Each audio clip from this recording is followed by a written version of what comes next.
Welcome to this evening's Muskogee Municipal Authority meeting for November 13, 2017. Roll call, please. Mayor Bob Coburn. Here. Deputy Mayor James Scully. Here. Dan Hall. Here. Marlon Coleman. Here. Janie Boydston. Here. Wayne Johnson. Here. Patrick Kale. Here. Ivory Van. Here. Derek Reed. Here. Item number 1. Consider approval of MMA minutes of October 9, 2017. Do we have additions or corrections? Move the approval. Second. Got a motion and a second. Any comments? Roll call. Deputy Mayor James Scully. Yes. Janie Boydston. Yes. Patrick Kale. Yes. Marlon Coleman. Yes. Wayne Johnson. Yes. Ivory Van. Yes. Derek Reed. Yes. Dan Hall. Yes. Mayor Coburn. Yes, motion carries. Item number 2. Consider approval of MMA claims for the month ending October 31, 2017. Mr. Miller. Yes, this is just our routine monthly transfer of funds, retaining money for capital projects in the MMA and paying debt service, and then moving the rest to our general fund, and we recommend approval. Move for approval. Got a motion? Second. A motion and a second. Any comments? Roll call. Deputy Mayor James Scully. Yes. Janie Boydston. Yes. Patrick Kale. Yes. Marlon Coleman. Yes. Wayne Johnson. Yes. Ivory Van. Yes. Derek Reed. Yes. Dan Hall. Yes. Mayor Coburn. Yes, motion carries, and that concludes our Muskogee Municipal Authority. We'll now go to our Muskogee City Council agenda for this evening. Join us for the invocation and the flag salute.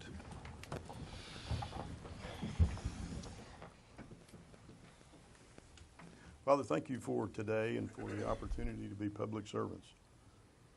Thank you that you care about our city, that you continue to bless our city, you continue to show favor to our city, and we appreciate that greatly.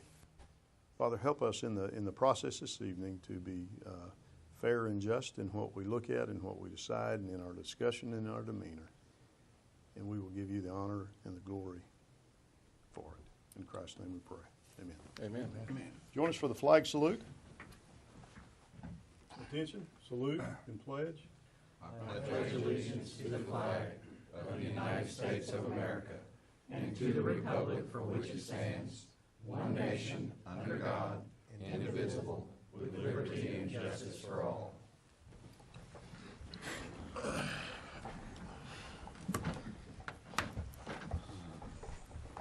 Roll call, please.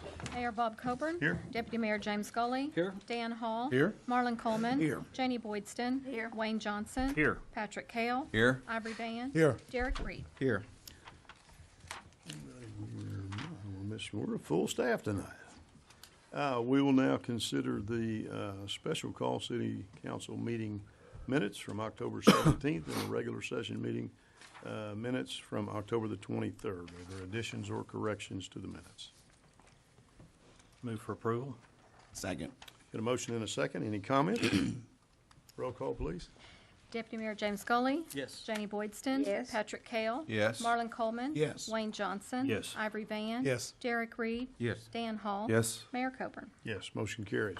The consent agenda tonight will be items 1 through 9. Is there any one of those items anyone would like to move to the regular agenda?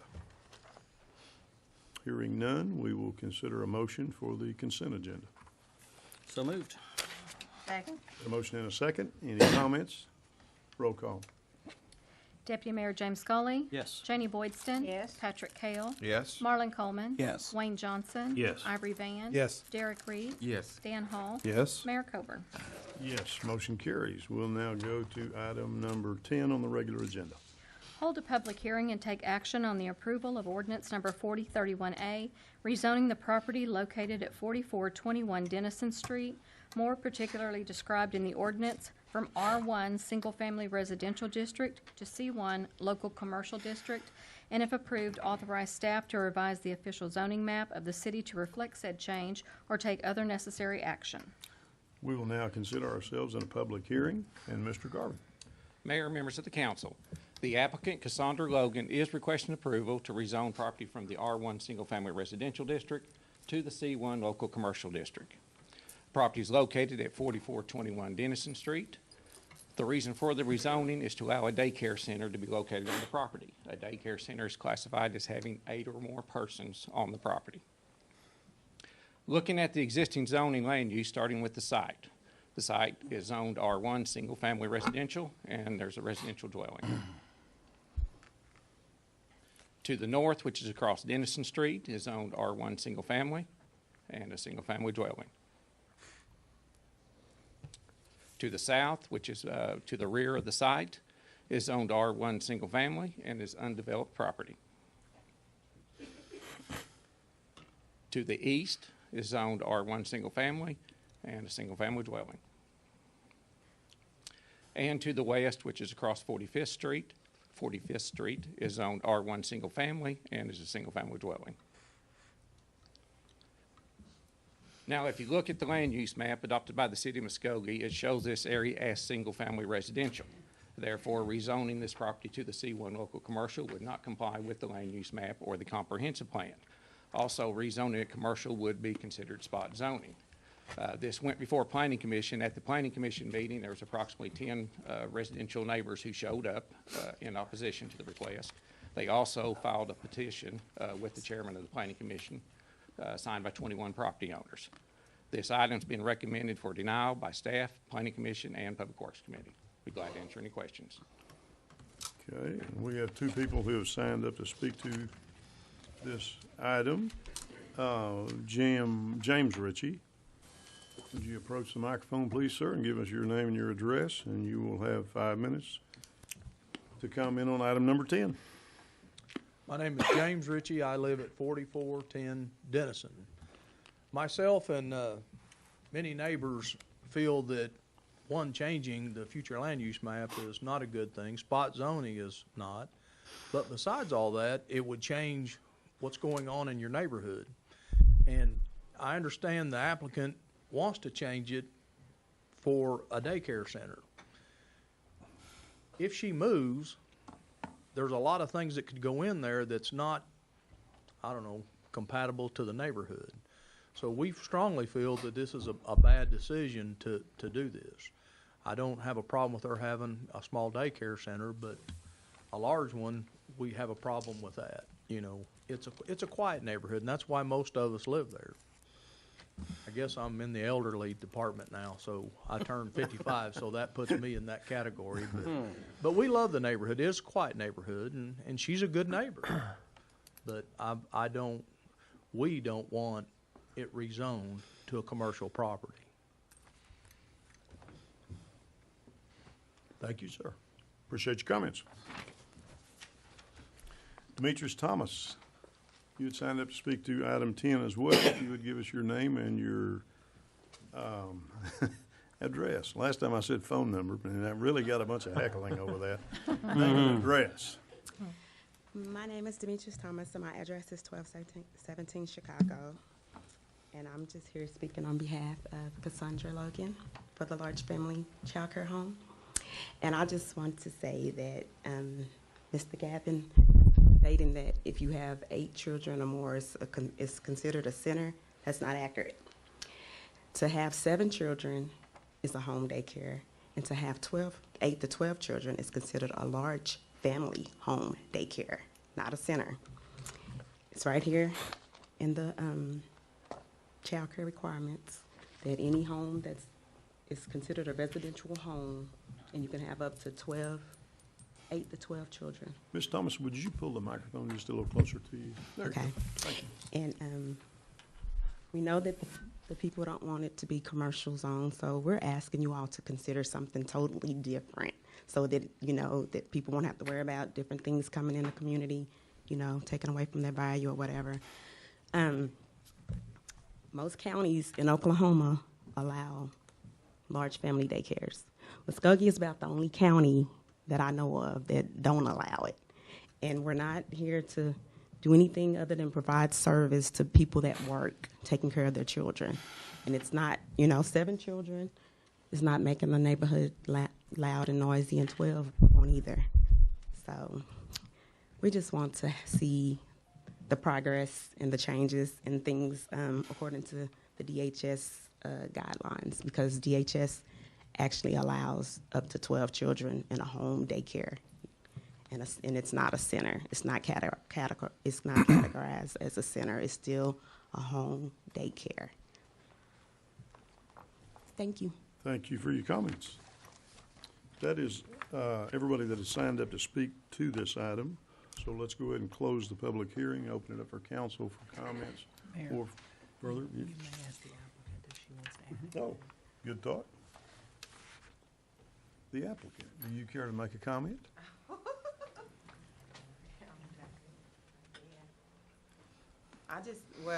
I just pretty much just wanted to be as a large family daycare, so I can have just 5 more kids.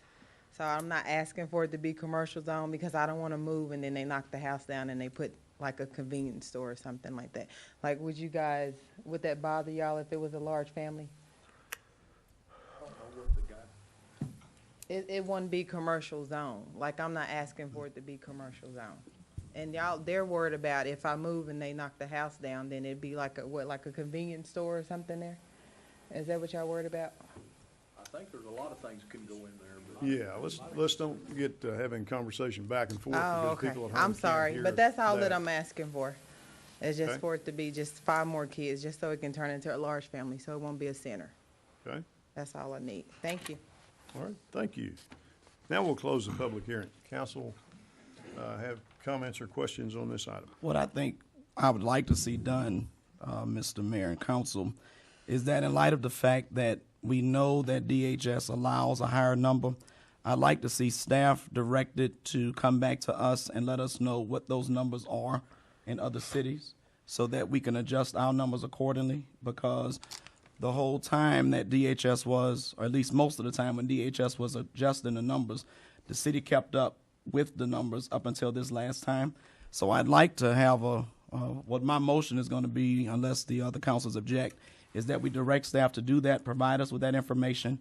In the interim time, that we would refund Ms. Logan her money. And once we adjust the numbers, if Ms. Logan desires to reapply, it would go through the board instead of having to appear before the entire council. Because I think, out of all fairness to her and the neighbors, if our numbers can coincide more closely with what cities our sizes are doing, it would give her a fair chance to do something different than what she's doing now. Because I believe her when she says all she's trying to do is provide a service and not go above and beyond by having the property actually rezoned. Because I think in consensus, we all believe that spot zoning is not a good thing. But I think we do believe also that if we have the right information to give the planning department an opportunity to adjust the numbers so that we can look at this in a fair perspective. I got a question, Roy, to you. Is there anything in the state of Oklahoma or bylaws or something, is there something with the ordinance that we have in place now that allows less children in a home daycare than what DHS allows? Is there anything that we're violating by not allowing the larger number? So No, that has to do with their licensing requirements.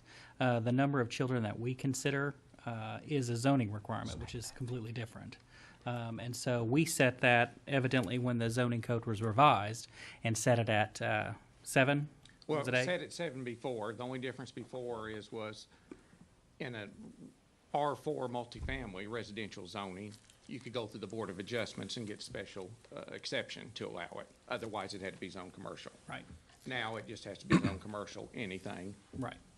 But it's wholly up to the council and having control over what the zoning and land use is for the city, which is established by charter, which means we have home rule authority to do that.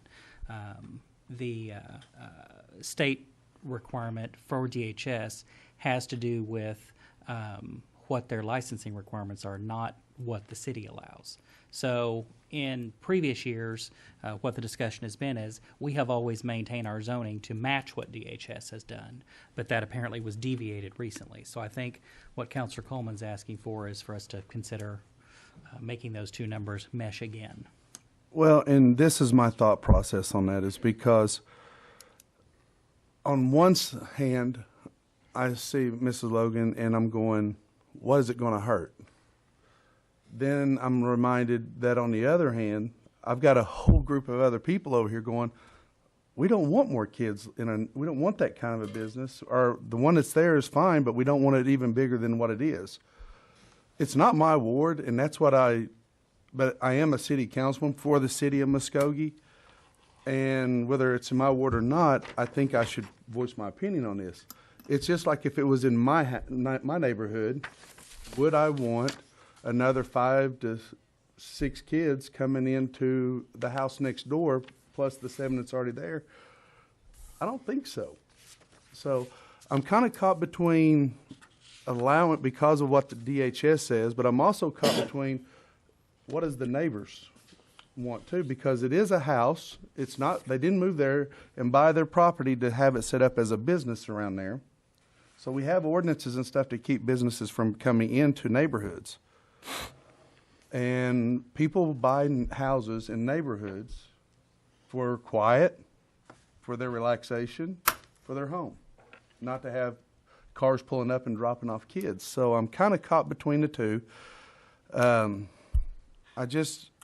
understand our heart on this, and I understand we always want people to have success in what they're doing.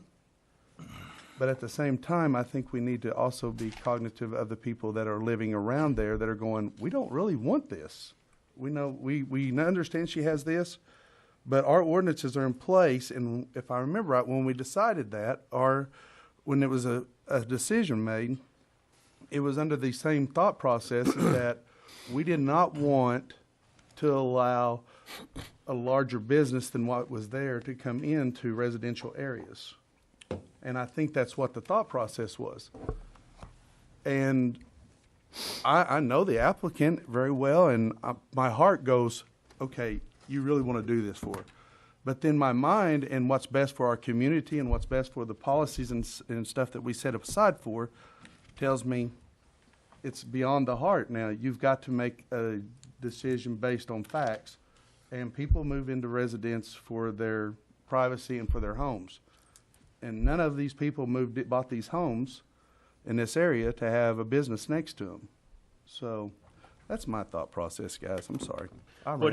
What if we took and we had, instead of us just going off of what limited information we have right now, and we had staff look into it and really researched what other communities are doing and what the real guidelines are, and brought back a recommendation to us on size, I would feel a whole lot more comfortable with that, and not basing it off of just what limited information we have right now.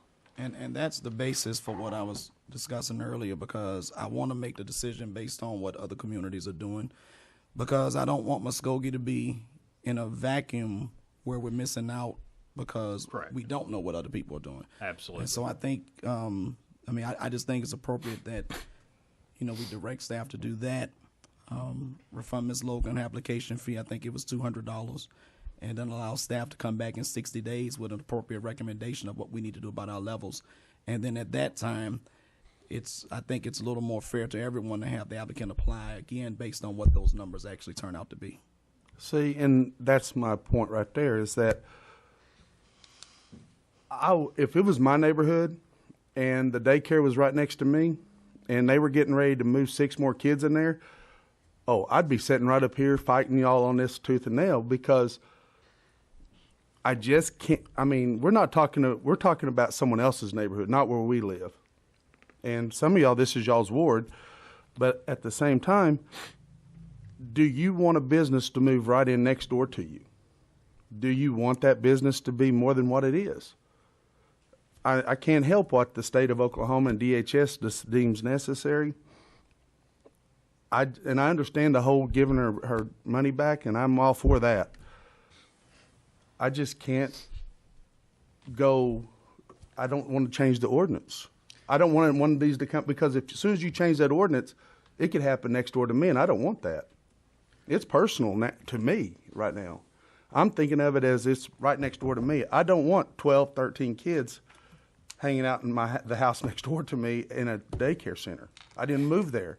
I didn't pay that kind of money for my house to move there. And that's what I'm afraid of, is if we start doing this and people go, I can have 12 kids in my house and babies and watch them, I'm going to open up a child daycare center here, and then the next person does it, the next person. I understand the need, but at the same time, I'm looking at the homeowner, the people who bought the houses, the people who that live around those houses. I just, and that's where I was torn, is I understand what she needs, and I understand what DHS says.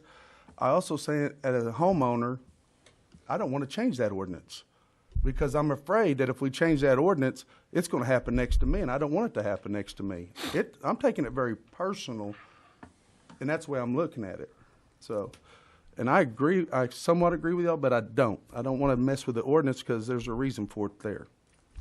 If I might add something in to Councilor Hall's comment, if we, based on what the proposed motion is, have staff go back and prepare a report, and staff brings that report back, at that time, we would expect council to give additional direction to staff whether we are to prepare an ordinance to modify that requirement within the zoning code.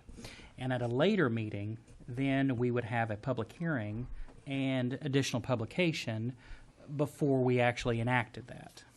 And so the proposal for tonight is simply direction to staff.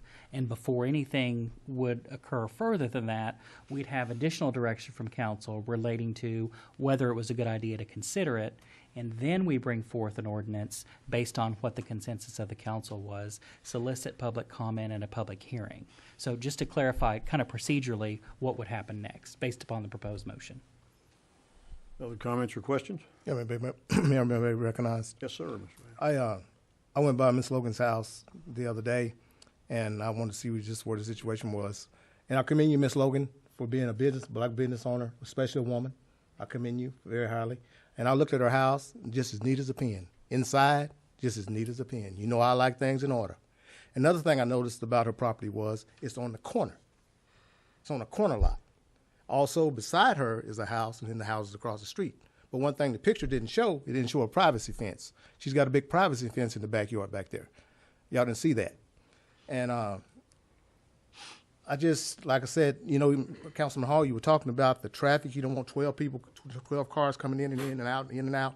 I'm talking about my personal property. I'm just saying, yeah, I understand. Because if you change this ordinance, I'm sorry, you brought my name up, so I'm going to talk to you now. It's like, but if you change this ordinance, it could happen next door to me, and I live on a cul-de-sac. Yeah. And I don't want to change that ordinance just for that reason. Okay. Because when you start moving things around, it has a tumbling effect, and it affects everybody. There's 40,000 other people in this community that do not want a daycare center next to their house more than just 7 kids in it. Well, like I say, she has, you know, if the ordinance, I mean, not the ordinance, but if the DHS allows you to have 12, I think it should be 12. Another thing I noticed was, like I said, the big privacy fence, and we was talking about the cars. I'm going to leave your name completely out now. I'm going to get to the point.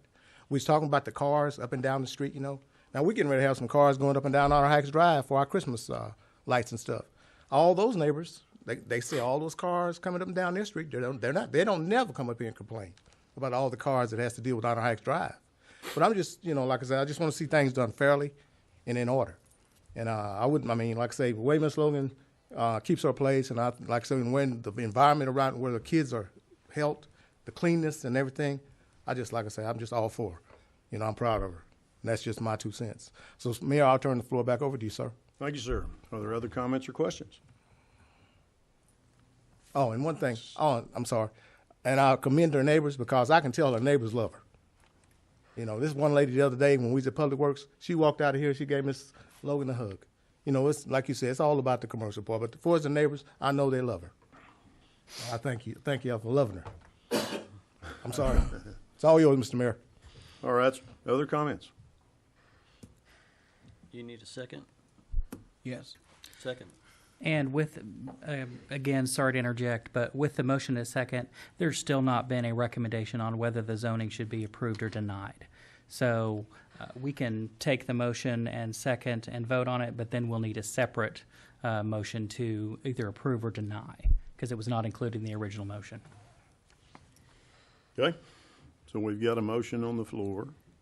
In the motion, Mr. Coleman, go back and restate your motion, your comment. The motion is to direct staff to bring us back information about what other communities are doing so that we can have an opportunity to see how those numbers can compare to what we're doing here in Muskogee, and then to make certain that the applicant is refunded her $200 for the application that she submitted. Okay, and I think I heard you say 60 days. Is 60 that days. correct? Okay. Other comments or questions regarding the motion? We have a motion and a second.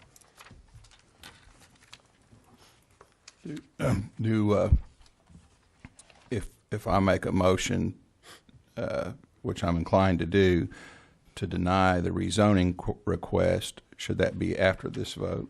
Thank you. Yes, this will be a separate. Okay. No other comments? Roll call. Deputy Mayor James Scully. Yes. Janie Boydston. Yes. Patrick Kale. Yes. Marlon Coleman. Yes. Wayne Johnson. Yes. Ivory Van. Yes. Derek Reed. Yes. Dan Hall. No. Mayor Coburn. No. Motion carries. We will now consider a motion regarding number 10 as it was in our agenda. Okay. I respectfully make a motion to deny the request for rezoning. We have a motion. Second. We have a motion and a second. Are there comments regarding the motion? Roll call. Deputy Mayor James Scully. Yes. Janie Boydston. Yes. Patrick Kale. Yes. Marlon Coleman. Yes. Wayne Johnson. Yes. Ivory Van. Yes. Derek Reed. Yes. Dan Hall. Yes. Mayor Coburn. No. Motion carries. So there is a denial of that item. We'll now go to item number 11. Hold a public hearing and take action on the approval of ordinance 4032A, rezoning the property located at 318 South Cherokee Street, more particularly described in the ordinance from R1 Single Family Residential District to I1 Light Industrial District, and if approved, authorize staff to revise the official zoning map of the city to reflect said change or take other necessary action. We will consider ourselves in a public hearing. Mr. Garvin, please. Mayor, members of the council, the City of Muskogee Public Works Department is requesting approval to rezone property from the R1 Single Family Residential District to the I1 Light Industrial District. Property is located at 318 South Cherokee Street. The reason for the rezoning is to allow a new Public Works building to be located on the property. This will be the maintenance headquarters for the Public Works facility. If you look at the land use map, it does indicate light industrial zoning along Cherokee Street, parallel with the railroad tracks. The I1 zone complies with the comprehensive plan land use map. And this item has been recommended for approval by staff, Planning Commission, and Public Works. Be glad to answer any questions. Thank you, sir. And we do not have anybody signed up to speak to this item, so we will close the public hearing. Does council have question or comment for Mr. Garvin? Move for approval. Second. Got a motion and a second. Any comments? Roll call. Deputy Mayor James Scully. Yes. Janie Boydston. Yes. Patrick Kale. Yes. Marlon Coleman. Yes. Wayne Johnson. Yes. Ivory Van. Yes. Derek Reed. Yes. Dan Hall. Yes. Mayor Coburn. Yes, motion carries. Item number 12. Consider approval of a preliminary and final plat of Janie's Addition consisting of one lot on 4.33 acres located on the south side of Gibson Street, west of Civitan Park, or take other necessary action. Mr. Garvin. The applicant, Anthony Cox, is requesting approval of a preliminary and final plat consisting of 4.33 acres on one lot for Janie's Addition. The property is located on the south side of Gibson Street and is just west of Civitan Park. The reason for platting the property, the applicant plans on building a new single-family dwelling on the property. This item was reviewed by staff, Subdivision Review Committee, Planning Commission, and Public Works, which all recommended approval. Be glad to answer any questions. Okay. Move for approval. Second. Got a motion and a second. Is there comments? Roll call.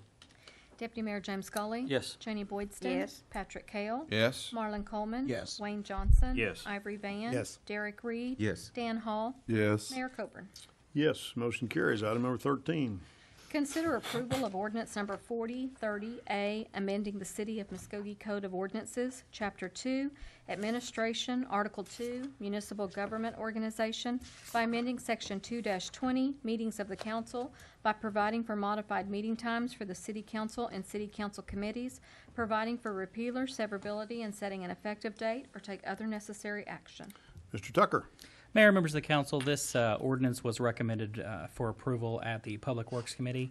You all may distinctly remember that at our last council meeting, staff was directed to prepare an ordinance which amended the start times for the Public Works and Finance, as well as City Council meetings. So that ordinance is before you today. We have included a new section in 2-20 of the City Code, which references the Public Works and Finance Committee meetings. That had previously not been included in the ordinance, but since we were making an amendment changing the time from 7 o'clock to 5:30 for City Council, we thought it prudent to make that modification as well.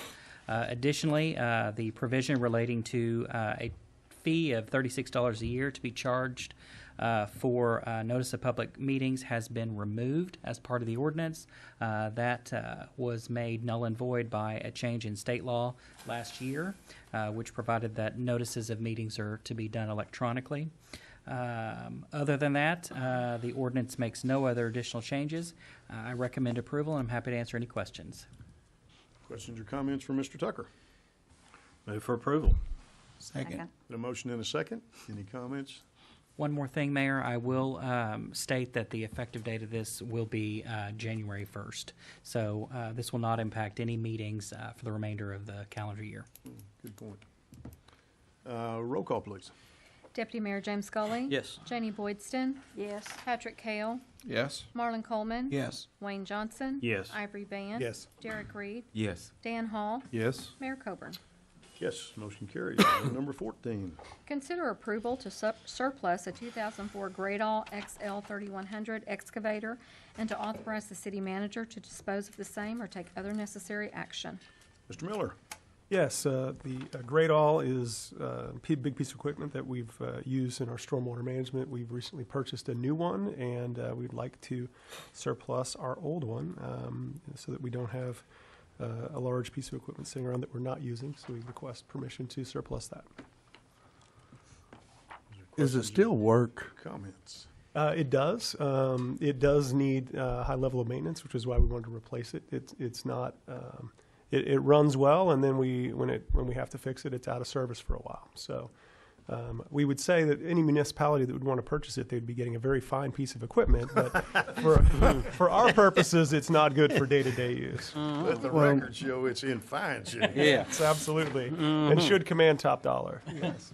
Well, the only reason I'm asking that question is because if we have that one as a spare and our new one goes down, then we can have the old one as a spare to keep working. That's the only thing, because we're not out any more money if we keep it. So it's kind of, I'm like, why are we getting rid of something that possibly still works a little bit and we could get more use out of it if something happens to our new one? Well, there's a couple of explanations. I don't know if Mr. Stewart wants to address it or if he wants me to, but in general, we don't. If our new one is working as it should, we won't have much call for it, and it'll be sitting around for a while. Is it brand new? We hope it works every day and it works right. There'd be very limited call for it to be used, and therefore it's going to sit there and not be used. In which case, it's going to deteriorate. Well, my other thought process, we could put two guys on it and work twice as much. And get more, yeah. And as long as it's working, why don't we use it Okay. and still sell it? I'm sorry. No, that's perfectly reasonable. We have not chosen to double our staff in that department. I'm sure someone knows how to work it besides the person working it. Oh, yeah, I'm sure we could find two guys to work that thing without doubling anybody. Just saying. Just Other don't. comments or questions? Yeah, Mr. Mayor, may I be recognized? Yes, sir, you can. That Greatall is a great, I mean, that Greatall stays busy all the time. And the gentleman that runs it, what's his name, Mr.? Glenn Beasley. Glenn Beasley. I'll tell you what, he started out on that, but now, I mean, he's good with it. And I see that, but driving around the city of Muskogee every day, I always see that Greatall in action. And like I said, I've seen that old one break down, because I have a lot of people in Ward 3 call me about their ditches and stuff, and that's one important piece of an equipment. So I'm glad to see we get a new one, but I'm kind of like Mr. Councilman Hall on that it'd be nice if we could have two so we can really keep our city ditches cleaned out, but I understand, I mean, but. We just absolutely don't have the maintenance budget to keep that machinery going. And Mr. Miller's correct, it would set still, the O-rings would get dry. all the seals would start drying, and then when you would use it, it would have leaks and breakages, and it is a very costly piece of machinery to fix, and as it gets older and older, it gets harder and harder to find the parts. So it needs to be surplused, and we need to continue on, and this is the pathway we've been on since I've worked for the city. We get 10, 15 years out of a great all, and then we get a new one. We'll get 5 to 10 good years, depending on how well we take care of it, and I think our maintenance has gotten so much better that I expect 10 good years out of this piece of machinery. Like I said, I thank Mr. Beasley for operating that, because he is definitely a good operator now, and he knows what he's doing. So I turn the floor back over to you, Mr. Mayor. Thank you, sir. Are there other comments or questions? I move the approval. Second. Motion and a second. Any comments? Roll call. Deputy Mayor James Scully. Yes. Janie Boydston. Yes. Patrick Kale. Yes. Marlon Coleman. No. Wayne Johnson. Yes. Ivory Van. Yes. Derek Reed. Yes. Dan Hall. No. Mayor Coburn. Yes. Motion carries. Item number 15. Discuss and take action to approve an amendment to the cooperative agreement with the Oklahoma Music Hall of Fame and Museum Incorporated, providing for a supplemental appropriation for fiscal year 2017-2018. Mr. Miller again. Yes, as you recall, at our meetings, our committee meetings last week, we had a proposal to create a new trust, the Muskogee Arts and Cultural Authority. We were directed by the committee at that time to take another pass at that and to look at that further, and over the next few months try and come back with some other further long-term funding mechanism for the Oklahoma Music Hall of Fame that the city can assist with. But in the interim, we were directed to craft a supplemental appropriation to go with the existing contract with the Oklahoma Music Hall of Fame, and so we sat down with Executive Director Jim Blair, went over the budget, projected revenues and expenses over the next 90 days or so through the end of January. And what you see before you is that amended budget amount. The additional appropriation would be about $37,000 to $38,000. Or the amendment to the contract reflects the contract number reflects the original appropriation that the city made of about $14,500 at the beginning of the fiscal year. So this is the funding that we were asked, or the amendment to the contract we were asked to bring back to the City Council, and we therefore do that. Mr. Blair is available to answer questions, certainly about Hall of Fame and how this would impact them going forward. The chairman of the board, Jermaine Mundane's here as well. With that, I will present that proposed agreement, and based off of the direction from the committee, we'd recommend approval. Move for Okay. approval. Motion? Second. Motion and a second. Have comments or questions? Mr. Miller, I really appreciate your time on this and Jim's time on this and getting a temporary plan of action in place.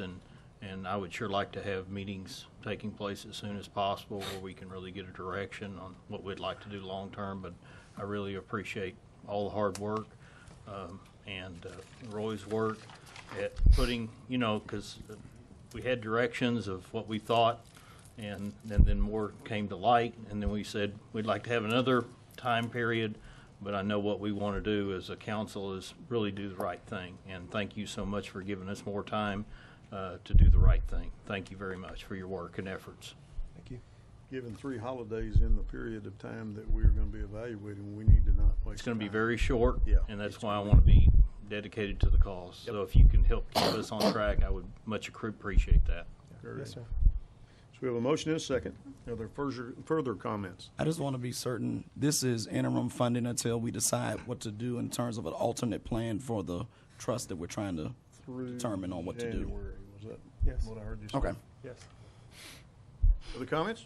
Yes, Mr. Mayor, may I be recognized? Yes, sir. I just want to make a public apology to Mr. Blair and Katie. I made a mistake the other day. I thought really you were married to Mr. Clifford. Clifford, that's his name. I thought you all were married, and I didn't mean anything to harm by it. That's what I forget for assuming. So I'll make a public apology for that. Katie, is that apology accepted? No worries. It is. Other comments or questions? Roll call. Deputy Mayor James Scully. Yes. Janie Boydston. Yes. Patrick Kale. Yes. Marlon Coleman. Yes. Wayne Johnson. Yes. Ivory Van. Yes. Derek Reed. Yes. Dan Hall. Yes. Mayor Coburn. Yes, motion carries. Oh, We have two yes, people that y'all. have signed up to speak to us. Mr. Johnson, you had signed up to speak regarding sidewalk improvements. Yes, Wayne Johnson, 1505 North 16th Street. Actually, it was about 3 years ago I started talking about the commitment we needed to have on our sidewalks downtown. And at that time, I appreciate the city council, and we had a different city manager at that time. But we started with a commitment with a small amount of funding of about $15,000. And I appreciate Mike Stewart, Jim Wixom, and we started a committee. Yes. And so we started a committee of what can we do. And, we had a lot of trees that had destroyed the sidewalk and a lot of time that had destroyed our sidewalks in the downtown area. And we started out a plan of, what can we do about patching. And I'd even said if we could just, sometimes just get a stump grinder and grind up some of them trees and pour them with concrete. And even if we can just stain some of that concrete and just do some minimal patching. I don't know, and I know some of you have seen what's been going on in our downtown area. But right in front of the Best Center at 202 West Broadway, we've had, over the last couple of years, we've had 4 employee accidents right inside there, and it's just been over an inch. And I don't know if you know, some of the worst back injuries that can happen is over an inch to 2 inches, because you just don't see it. But not only did they, because what we were talking about is a minimal amount of money that we could spend in the downtown area, and yet where the city could take some pride in our sidewalks in downtown. So we were just talking about patching up our sidewalks. Our Public Works Department didn't do necessarily patching. They have done some outstanding work in our sidewalks downtown, and it really is quality type work. And I really do appreciate their efforts that they've done in our downtown. You walk down Broadway right now, it's not all broken and chipped up. Now, granted, they're old sidewalks, and they look rough and rugged, but you don't have the hazards that we had 3 years ago.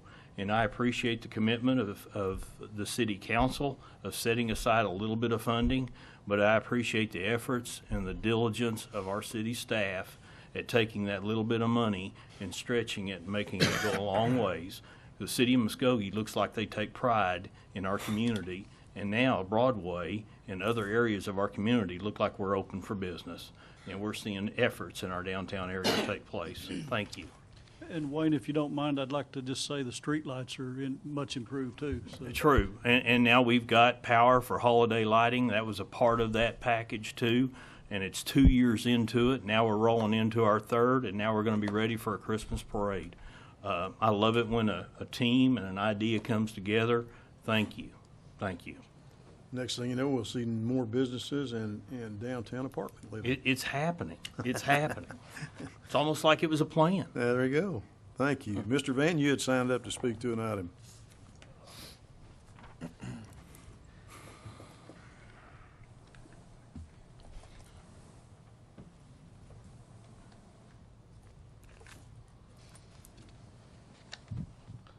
Good evening.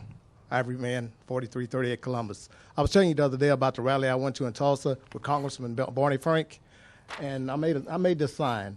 Freeman Creek's citizenship is belated, delinquent, overdue, withheld, jammed, outstanding, and unsettled. My grandmother, Lucy Van, was enslaved against her will. Citizenship is what her descendants await still. This is a sign I carried the other day, and I made a speech at the rally. And the reason we went to the rally was because we still have 5 civilized tribes, but we have 4 that want to obey the 1866 treaty. The 1866 treaty specifically specifies in Article 2 that whether you are a Freeman or by blood, you're still a citizen of the Creek, Freeman, all the 5 civilized tribes. And that's what this meeting was about with the rally that we had in Tulsa. And I enjoyed Councilman Frank. He brought a lot of interesting and good points to the rally, and we had a dinner that night, and he gave his speech also, along with other people there. We had state representatives come. We had people from Washington, D.C. representatives come. So like I say, when the Creeks deny us of our citizenship as Freeman here in Muskogee and all over the country, and the other tribes that deny us, they're federally wrong. In 1979, we got kicked out. We used to be in the tribe until 1979, and they come up with their own constitution by their council. That's really against the law. You cannot do that. And that is why that judge that ruled for the Cherokee Freeman ruled against them doing the Cherokee Freeman that way. So the Cherokee Freeman has their full rights as citizens of the Cherokee Freeman. So that's what we're asking for with all the rest of the tribes here in Muskogee and around and all over the country. And this won't be the last rally. We ain't gonna give up this fight, because this fight must go on, because they deserve to pay us what our ancestors were. They slaves? Like I say, a Creek Freeman, that's all they were, was slaves. My grandmother was a slave. But she deserved rights, and her descendants deserve something, out of all of that. So, like I said, I was proud of what Mr. Frank said at the rally, and all proud of it. And I thank the guy named Eli Grayson. He spearheaded it, and Miss Marilyn Van out of Oklahoma City. Those are two people that really spearhead, and they were definitely for this. So eventually, we are going to be in them tribes and get our citizenship like we should. So that's what I want you to bring. See my poster that I made, that my fiance made for me the other day to take to the rally. And we had a good turnout, and it was cold, but still, hey, when you fighting for something right, you're marching in the cold, hot, it don't matter. So I just want to give y'all a brief report tonight on what we did at the rally Saturday. Thank you. Thank you, sir. We will go to item number 16. Consider an executive session to discuss and take possible action on the following. A, pursuant to Section 307B4, Title 25, Oklahoma statutes, consider convening an executive session to discuss the workers' compensation claim of Chad Farmer, and if necessary, take appropriate action in open session. B, pursuant to Section 307C10, Title 25, Oklahoma statutes, consider convening an executive session for the purpose of conferring on matters pertaining to economic development in the northwest quadrant of the city, as well as economic development within the urban renewal area, and if necessary, take appropriate action in open session. Entertain a motion regarding executive session. So moved. Second. Motion and a second. Any comments or discussion? Roll call. Deputy Mayor James Scully. Yes. Janie Boydston. Yes. Patrick Kale. Yes. Marlon Coleman. Yes. Wayne Johnson. Yes. Ivory Van. Yes. Derek Reed. Yes. Dan Hall. Yes. Mayor Coburn. Yes, motion carries. We'll now consider ourselves in executive session. If you are here visiting, please excuse yourselves from the seating area while we have an executive session. Thanks, sir. We'll now reconvene from executive session. Roll call, please. Mayor Bob Coburn. Here. Deputy Mayor James Scully. Here. Dan Hall. Here. Marlon Coleman. Here. Janie Boydston. Here. Wayne Johnson. Here. Patrick Kale. Here. Ivory Van. Here. Derek Reed. Here. Mr. Tucker, items 16A and B. Pursuant to Section 307B4, Title 25, Oklahoma statutes, the City Council did convene an executive session to discuss the workers' compensation claim of Chad Farmer. After being briefed on the status of that claim, I believe an appropriate motion would be to approve settlement of Mr. Farmer's claim in the amount of $10,500 under the terms discussed in executive session. So moved. Second. And a motion and a second. Is there a comment or question? Roll call. Deputy Mayor James Scully. Yes. Janie Boydston. Yes. Patrick Kale. Yes. Marlon Coleman. Yes. Wayne Johnson. Yes. Ivory Van. Yes. Derek Reed. Yes. Dan Hall. Yes. Mayor Coburn. Yes, motion carries. Item B. Pursuant to Section 307C10, Title 25 Oklahoma statutes, the City Council did convene an executive session for the purpose of conferring on matters pertaining to economic development in the northwest quadrant of the city, as well as economic development within the urban renewal area. After being briefed on the status of development in the urban renewal area, staff was also provided direction as it relates to development in the northwest quadrant. So at this time, no action is necessary. Staff has been given direction. That concludes our agenda. Thank you for being a part of our meeting.